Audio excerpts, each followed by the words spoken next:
고린도전서 4장 11절에서 13절 말씀입니다.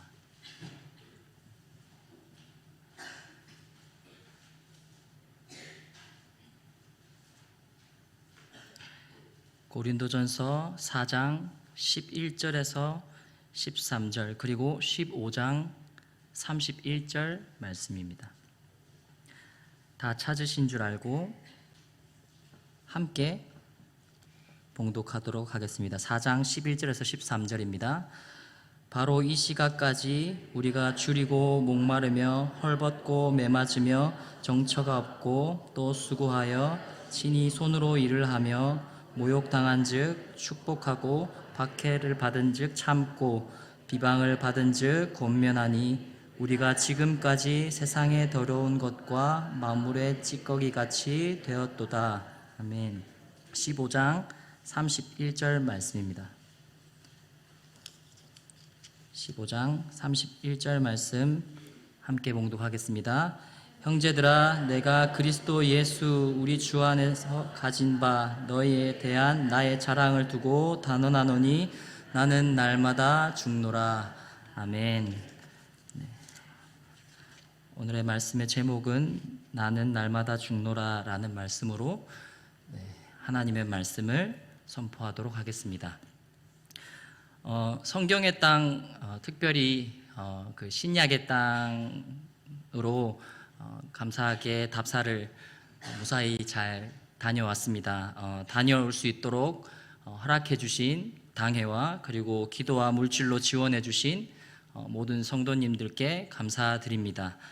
많은 것을 보고 올 수 있었습니다. 전 세계 그 많은 사람들이 죽기 전에 꼭 해봐야 할 것으로 꼽는 사진을, 이건 제가 찍은 건 아니고요. 이제 인터넷에 올라와 있는 건데, 열기구 체험을 할 수 있는 넘겨주시면 비슷하죠. 비슷한 동네에 이제 갑바도기아라는 곳에 다녀왔습니다. 저기는 이제 수도원이 있었던 곳이고요. 열기구를 타지는 않았습니다. 그리고 어린 시절에 책에서만 보던 아테네의 파르테논 신전과 그 종교심이 있는 아테네인들을 향해서 너희들이 알지 못하는 신을 전해주겠다라고 말하면서 복음을 전한 그 바울의 아레오바고, 또 사진이 명확하진 않지만 저기에 관광객들이 너무 많아서 아레오바고도 다녀올 수 있었습니다. 저곳에서 바울이 저 신전 뒤쪽에 보이는 신전이 이제 파르테논 신전인데 저곳에 신이 있는 것이 아니다라는 선포의 메시지를 했던 곳이 바로 저곳입니다. 그리고 성경의 배경이 되는 에베소, 그리고 고린도, 그리고 빌립보도 다녀왔습니다. 그러나 그 중에서 가장 인상 깊었던 장소는 데린쿠유라고 하는 장소와 그리고 황량하기 그지없는 들판이 제게는 굉장히 인상 깊었던 장소로 기억되고 있습니다. 데린쿠유라는 곳은 튀르키예어로 깊은 우물이라는 뜻입니다. 깊은 우물. 최대 깊이는 85m, 지하로 85m, 지하 7층의 규모의 지하 도시입니다. 이 장소가 누구에 의해서 형성되어졌는지는 명확하게 밝혀지지는 않았지만 기독교인들이 이 무슬림과 키르크족의 습격을 받자 피난처로 이용했던 장소입니다. 이들은 이제 핍박 속에서도 목숨을 걸고 함께 모여 생활하며 예배한 그런 고난의 삶을 스스로 선택한 자들이었습니다. 그리고 성경의 땅 답사 기간 동안에 가장 많은 시간을 보낸 장소는 바로 버스인데요. 특별히 튀르키예에는 아주 광활하였습니다. 그래서 이 도시에서 도시로 넘어가기 위해서는 차로 한참을 이렇게 달려가야 했는데요. 한참을 창밖 풍경을 멍하니 바라보던 중에 사도 바울이 이 길을 따라 이동했다라는 가이드 선교사님의 말씀에 풍경이라고 하기에는 너무 황량한 그 길을 걸어간 그 바울과 그 일행이 연상되어졌습니다. 끝이 보이지 않는 그 길을 걸은 그 바울과 그 일행은 목숨을 걸고 복음을 전했던 또 한편으로의 고난의 삶을 스스로 선택한 자들이었습니다. 오늘 본문에서 바울은 자신의 처지를 다음과 같이 묘사합니다. 바로 이 시각까지 우리가 줄이고 목마르며 헐벗고 매맞으며 정처가 없고 또 수고하여 친히 손으로 일을 하며 모욕을 당한즉 축복하고 박해를 받은즉 참고 비방을 받은즉 권면하니 우리가 지금까지 세상의 더러운 것과 만물의 찌꺼기같이 되었도다라고 자신의 처지를 고백하고 있습니다. 이 예배를 통해서 함께 묵상하길 원하는 것은 바로 믿음의 사람들은 모두 스스로 고난의 삶을 선택했다라는 것입니다. 방금 함께 읽은 이 본문을 학자들은 바울의 고난 목록이라고 부릅니다. 어떤 고난을 당했는지 고난을 기술하는 것이죠. 그래서 바울은 자신의 서신서 안에 전체에 고난 목록을 8번 기록하고 있습니다. 우리가 읽은 이 고난 목록에서는 6가지의 항목들이 제시되고 있습니다. 첫 번째는 줄이고, 두 번째는 목마르고, 세 번째는 헐벗고, 네 번째는 매맞으며, 다섯 번째는 정처가 없고, 여섯 번째는 수고하여 친히 손으로 일을 하며 라고 자신의 고난 목록을 나열하고 있습니다. 오늘 우리가 주목하여 볼 것은 마지막에 언급된 수고하여 친히 손으로 일을 하며입니다. 앞선 5가지 줄이고 목마르고 헐벗고 매맞으며 정처가 없고 이 앞에 5가지는 피동적 즉 타인에 의해서 발생된 고난이지만 6번째 항목은 바울이 자발적으로 자신이 초래한 내용이라는 것입니다. 아시다시피 바울은 텐트 메이커 천막장이입니다. 그런데 당시에는 천막을 혼자서 만들지 않았습니다. 바울은 이렇게 지역을 옮겨 다닐 때마다 해당 지역에 있는 그 천막을 만드는 길드에 가입하여서 그들과 함께 텐트를 만들었을 것입니다. 따라서 바울은 함께 공통의 프로젝트를 진행함에 있어서 주어진 역할을 기한 내에 완성하기 위해서 잠을 줄여가며 또한 밥을 먹을 시간 없이 일을 했었다라는 것입니다. 고린도후서 6장 4절에서 5절 말씀입니다. 오직 모든 일에 하나님의 일꾼으로 자천하여 많이 견디는 것과 환난과 궁핍과 고난과 매맞음과 갇힘과 난동과 그리고 수고로움과 자지 못함과 먹지 못함 가운데서도 라고 또 고난의 목록을 이야기하고 있습니다. 여기서 언급하는 수고라는 단어의 원어는 코포스이며 이것은 노동의 강도가 매우 높은 일을 가리켜서 말하는 전문 용어입니다.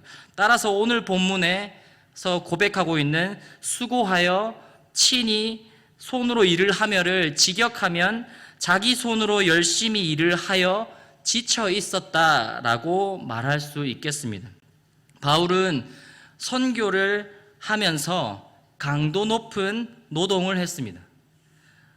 이는 바울이 스스로 사례를 거절했기 때문에 그로 인해서 발생한 경제적 어려움을 해결하기 위한 고난이었습니다. 근데 여기서 우리가 질문할 수 있는 것은 바로 이것입니다. 바울은 애초에 그 어떤 사례와 삭슬 받을 권리가 없냐라는 것입니다. 애초에 받을 권리가 없었냐라는 것입니다. 그렇지 않습니다. 분명 하나님은 마땅히 노동한 자에게는 삭슬 받는 것은 마땅한 일이라고 분명히 말씀하고 계십니다. 디모데전서 5장 18절 말씀입니다.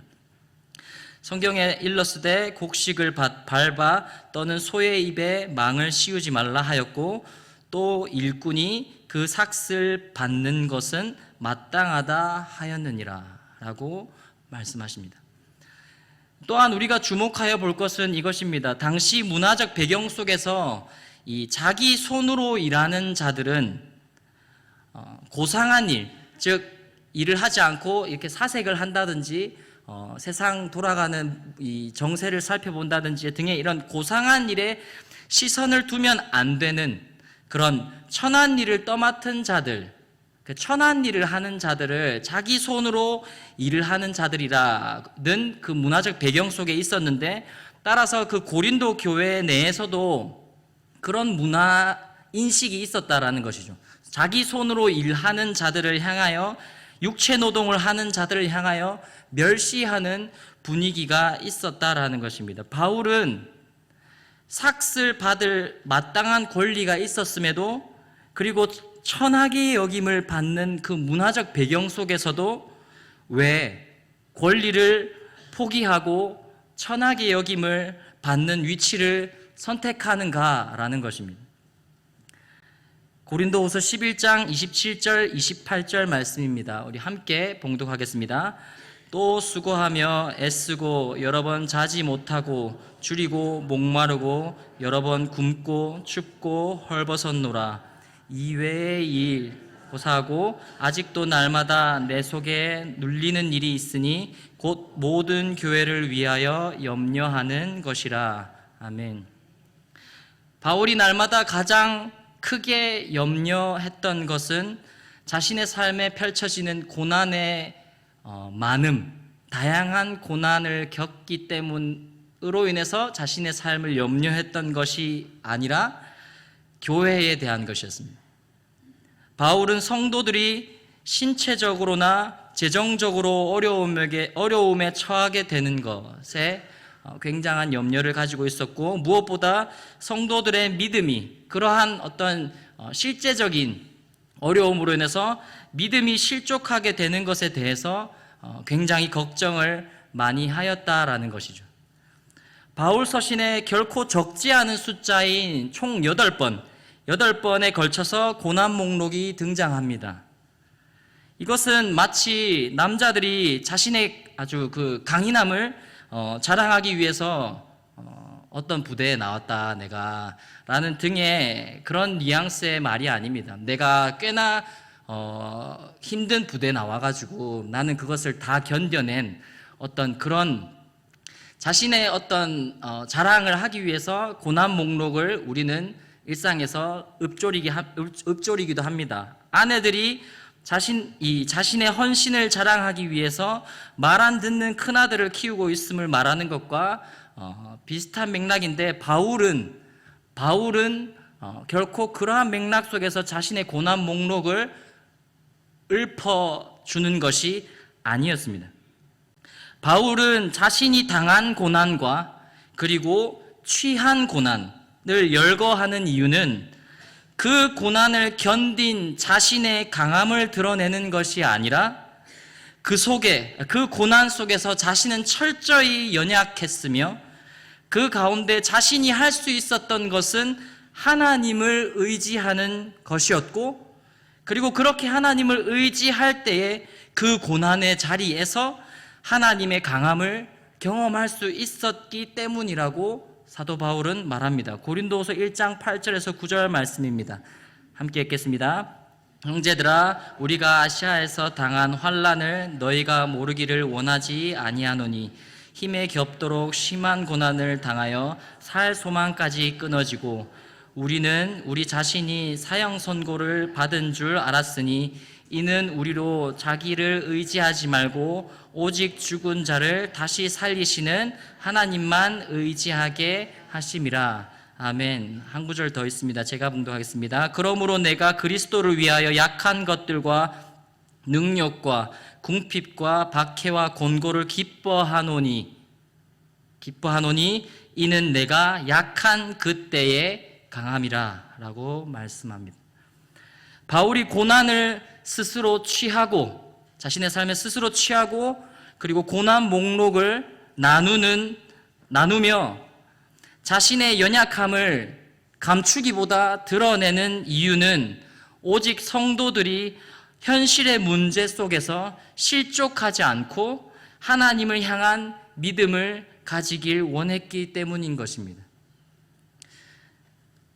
제가 데린쿠유를 이제 그 지하 도시를 방문했을 때에 그곳에서 함께 생활하며 함께 예배하는 이들은 스스로 불편함을 선택했고 그리고 붙잡히면 죽을 수도 있음에도 생명을 걸고 예배를 드렸다라는 것입니다. 그리고 또한 이 복음 들고 광야를 지나고 산을 넘는 그 바울은 강렬한 햇빛과 그늘 없는 그 어떤 장애물 또는 불편함도 개의치 않았다라는 것입니다. 저는 책을 통해서 그리고 북한 선교사님들을 통해서 지하교회의 모습과 상황들을 들어왔었고 그리고 성경을 통해서도 바울의 여정을 접할 때 그 어떤 질문도 들지 않았던 제가 그 현장에 가서 그 현장에 서자 말자 질문이 생겼습니다. 어떤 질문이었냐면 두 글자였습니다. 굳이 예배하다 걸리면 죽을 수 있는데 굳이 뭐였어야 하나? 가까이 있는 복음을 알지 못하는 영혼들도 있는데 굳이 그 먼 길을 그렇게 걸어갔어야 했는가? 정직하게 볼 때에 저는 그렇게 살고 있지 않았습니다. 그 현장에서 그들이 살아갔던 삶을 상상하고 묵상하고 있노라면 그들과 저의 삶에는 굉장한 괴리가 있었습니다.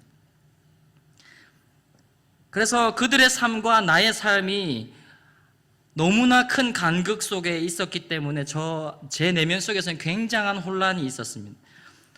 그렇게 질문으로 한참을 씨름하던 중에 하나의 키워드 안에서 이 퍼즐 조각이 맞추어지는 것을 경험하게 되었습니다. 그것은 바로 복음이었습니다. 복음. 이것은 단순한 기쁜 소식이 아닙니다. 죽을 것 같은 현실 속에서도 새로운 시작을 소망할 수 있는 부활이자 생명, 곧 영생의 복음이었습니다. 단순히 내가 원하는 일이 기도했더니 내가 원하는 일이 이루어지는 어떤 그런 일시적인 현상의 개념이 아니라 죽을 것 같은 그 현실 속에서 잡히면 죽을 수도 있고 그 먼 길을 걸어가다 보면 물도 구하기 힘든 그 상황 속에서 죽을 수도 있는 강도의 위험이 있는 그 길을 걸어가는 이들 안에는 무엇이 있었을까 했을 때 결국 그 죽음의 그 끝자락에서 다시 새로운 시작을 꿈꿀 수 있는 부활, 곧 영생의 복음이 있었다라는 것입니다. 데린쿠유에 있었던 성도들은 예배 가운데 선포되어지는 이 영생의 복음이 없이는 오늘 그리고 지금이라는 순간을 도무지 살아갈 수 없었기 때문입니다. 아니 그 예배 가운데 선포되어지는 그 하늘의 소망, 그것을 바라보지 않고서는 견딜 수가 없었기 때문에 생명을 걸고서라도 그 자리에 나아왔던 것이죠. 잡히면 죽음에도 불구하고 말이죠. 그 사방을 둘러봐도 찾을 수 없는 소망, 절망의 쓴 잠만을 쉴 새 없이 들이키고 있는 내 인생이 예배할 때 나의 그 오감을 통해서 영원한 소망을 맛볼 수 있었기 때문에 단순히 그냥 머리로 이해하는 것이 아니라 보고 듣고 느낄 수 있었기 때문에 생명을 걸 수 있었던 것입니다. 또한 이 영생의 복음이 아닌 허망한 것을 쫓고 있는 이들을 향한 그 주님의 긍휼한 마음이 사도 바울에게 부어졌을 때에 사도 바울은 그 어떤 햇빛도 그 어떠한 그늘 없는 황량한 벌판도 그 거리가 얼마나 먼지와 상관없이 그들을 향한 애통한 마음으로 그 길을 뚫고 갈 수 있었다라는 것입니다. 복음, 이 단어 안에서 이들의 삶이 이해가 되어졌습니다. 그런데 이 복음이라는 것을 그리고 그들의 삶을 이해하는 것과 살아가는 것은 전혀 또 다른 문제였습니다. 그래서 다시 이제 기도하기 시작했습니다. 주님, 이들의 삶이 내 삶과 같지는 않습니다. 뭐가 다른 거죠? 그들의 삶이 이해는 되어지는데 한 걸음을 내딛는 과정은 또 어떠한 장애물이 나를 막고 있는 것 같았기 때문입니다. 그때 떠오른 말씀이 있습니다. 우리가 함께 봉독한 말씀입니다. 고린도전서 15장 31절 말씀입니다. 형제들아, 내가 그리스도 예수 우리 주 안에서 가진 바 너희에 대한 나의 자랑을 두고 단언하노니 나는 날마다 죽노라. 나라는 존재가 살아있는 한 우리는 주의 길을 적당히 걷는 척을 할 뿐입니다. 나라는 존재가 살아있는 한 자꾸 복음과 무관한 일을 자꾸 내 인생의 고난이라고 얘기합니다. 죽을 것 같다고 아우성치는 이유는 사실 내 뜻대로 되지 않기 때문입니다. 우리는 내 뜻대로 되는 것만이 평안이라고 여기기 때문입니다. 그렇기에 우리는 스스로 만든 절망의 늪, 슬픔의 골짜기에서 죽음의 쓴 잔을 쉴 새 없이 들이키고 있습니다. 하나님은 그러한 인생의 신음소리, 상한 심령에 살려달라는 간구에 예수 그리스도를 발견하게 하십니다. 죽을 수밖에 없는 내 인생의 결론, 그 어떤 의학으로도, 그 어떤 지식으로도, 그 어떤 관계로도 막을 수 없는 우리 모두에게 허락되어진 그 공통의 보편된 결론, 죽음이라는 그 우리 인생의 결론을 부활이라는 새로운 길을 열어주신다라는 것이죠. 그렇게 우리는 새로운 길, 산 소망을 발견하게 되는 것입니다. 그때에 우리는 그리스도를 사랑하게 되는 것입니다. 나의 힘으로 할 수 없는 일을 그분을 통해서 새로운 길, 살 길이 열렸으니 그분을 사랑하지 않을 수 없는 것입니다. 함께 찬송 불렀으면 좋겠습니다. 주 없이 살 수 없네 죄인의 구주여 그 귀한 보배 피로 날 구속하소서 구주의 사랑으로 흘리신 보혈이 내 소망 나의 위로 내 영광 됩니다. 4절 한 번 더 고백하겠습니다. 주 없이 살 수 없네 세월이 흐르고 이 깊은 고독 속에 내 생명 끝나도 사나운 풍랑일 때 날 지켜주시니 내 곁에 계신 주니 늘 힘이 됩니다. 아멘. 그래서 더 이상 나의 고집이 그리스도 앞에서 무의미한 것이죠. 이것이 바울의 고백이자 우리가 본받아야 할 믿음의 삶일 것입니다. 네, 메시지를 이제 마무리하려고 합니다. 많은 이들이 이 화려한 역사적인 건물을 바라보면서 감탄합니다. 그러나 이것을 지을 것을 명령하며 얼마나 많은 이들이 죽음에 이르렀을까요? 그 세속 군주는 자신의 영광을 나타내기 위해 수많은 사람들의 목숨을 희생하여 자신의 영광을 세워 갔습니다. 우리는 죽이는 자의 영광을 바라보며 감탄할 것이 아닙니다. 우리는 복음의 기쁨을 누리지 못하는 자들을 위해 이름 없이 빛도 없이 기꺼이 자신의 삶을 불태운, 죽음을 두려워하지 않는 자들의 삶을 묵상하고 바라보아야 할 것입니다. 예수님의 말씀을 살아가는 우리 모두가 되기를 간절히 소망합니다. 함께 마지막으로 말씀 봉독하겠습니다. 이에 예수께서 제자들에게 이르시되 누구든지 나를 따라오려거든 자기를 부인하고 자기 십자가를 지고 나를 따를 것이니라. 아멘. 기도하시겠습니다. 주여, 영생의 복음을 우리에게 주셨사오니 그 형언할 수 없는 크신 은혜에 감사합니다. 주님, 당신 없는 내 삶은 결코 소망을 찾을 수 없사오니 오직 나의 전부가 되어 주시옵소서. 당신을 따르는데 방해가 되는 나, 당신의 뜻을 따르는데 방해되는 나의 생각과 나의 판단을 날마다 부인하고 나에게 주어진 십자가의 길을 걸어갈 수 있게 하여 주시옵소서. 선하신 주님, 신실하신 주님, 우리 교회 가운데 주님의 마음을 가지고 여름 사역을 시작하였습니다. 허락하신 소중한 영혼들에게 복음이 잘 전달될 수 있게 하여 주시옵소서. 특별히 유치부 성경학교가 진행 중에 있사오니 전도사님과 선생님들의 그 섬김과 가르치는 그 수고 속에서 복음을 깊이 경험하게 되는 유치부가 되게 하여 주시옵소서.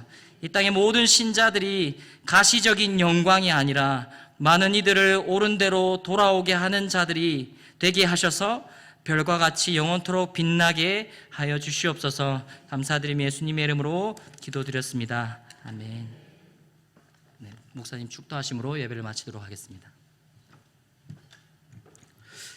지금은 우리 주 예수 그리스도의 은혜와 우리를 사랑하신 하나님의 크고 넓으신 사랑하심과 성령의 교통하심이 십자가에 죽어 우리를 살리신 주님을 따라 내가 죽어 주께서 원하시고 기뻐하시는 것들을 이루기를 간절히 소원하는 사랑하는 성도들 머리 위에 지금부터 영원토록 함께 있을지어다. 아멘.